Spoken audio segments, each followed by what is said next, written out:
রোববার সকাল 10টায় ভোলা জেলা পরিষদ অডিটোরিয়াম মিলনায়তনে জাতীয় নাগরিক পার্টির জেলা সমন্বয়ক সভা অনুষ্ঠিত হয়েছে। সভায় প্রধান অতিথি হিসেবে উপস্থিত ছিলেন দলটির দক্ষিণাঞ্চলের মুখ্য সংগঠক হাসনাত আব্দুল্লাহ।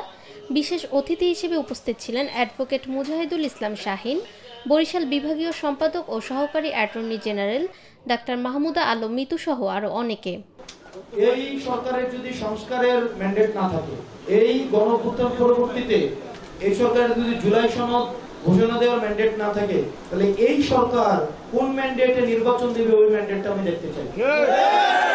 এটা ম্যান্ডেট তো আছে, তাহলে যেই ম্যান্ডেটে নির্বাচন দেবে, নির্বাচন অবশ্যই ফেব্রুয়ারিতে হওয়া উচিত, অবশ্যই হতে হবে। নির্বাচনকে তারাই পিছিয়ে দিতে চায় যারা এই সরকারের সাথে জুলাই সনদের একটা মুখোমুখি দাঁড় করিয়ে দিতে চায়। এই সরকারের নির্বাচনের যেমন ম্যান্ডেট রয়েছে, এই সরকারের জুলাই সনদের ম্যান্ডেট রয়েছে, এই সরকারের যেমন সংস্কারের ম্যান্ডেট রয়েছে। সুতরাং সংস্কার প্রক্রিয়া যথাসময়ে সম্পন্ন করে ফেব্রুয়ারিতে অবশ্যই নির্বাচন হতে হবে।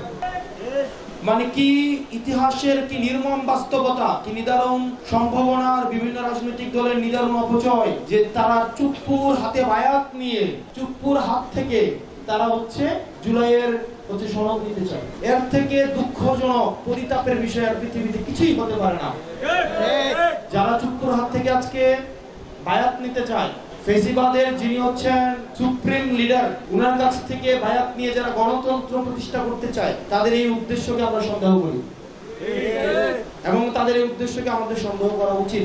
এই ঘোষণাপত্র দেওয়ার কেবলমাত্র বৈধতা রয়েছে এই গণঅভ্যুত্থানের মধ্য দিয়ে যেহেতু ডক্টর মোহাম্মদ ইউনূস এসেছেন, উনি এটার আদেশ দিবেন এবং আদেশ দ্রুততম হতে হবে, কোনো অধ্যাদেশ নয়, কোনো প্রজ্ঞাপন নয়।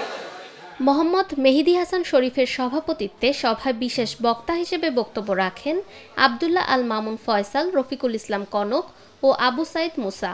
এ সময় বক্তারা বলেন, জাতীয় নাগরিক পার্টি জনগণের অধিকার প্রতিষ্ঠা, দক্ষিণাঞ্চলের উন্নয়ন ও যুব সমাজের নেতৃত্বে বিকাশ এবং রাজনৈতিক সচেতনতা বৃদ্ধিতে কাজ করে যাচ্ছে। সভায় জেলা ও উপজেলা পর্যায়ের নেতৃবৃন্দ উপস্থিত থেকে আসন্ন জাতীয় নির্বাচনকে সামনে রেখে দলীয় কার্যক্রম আরও জোরদার করার অঙ্গীকার ব্যক্ত করেন। বক্তারা তৃণমূল পর্যায়ে সংগঠনকে শক্তিশালী করার আহ্বান জানান। নিরপেক্ষ, সত্য প্রকাশে আপোষহীন।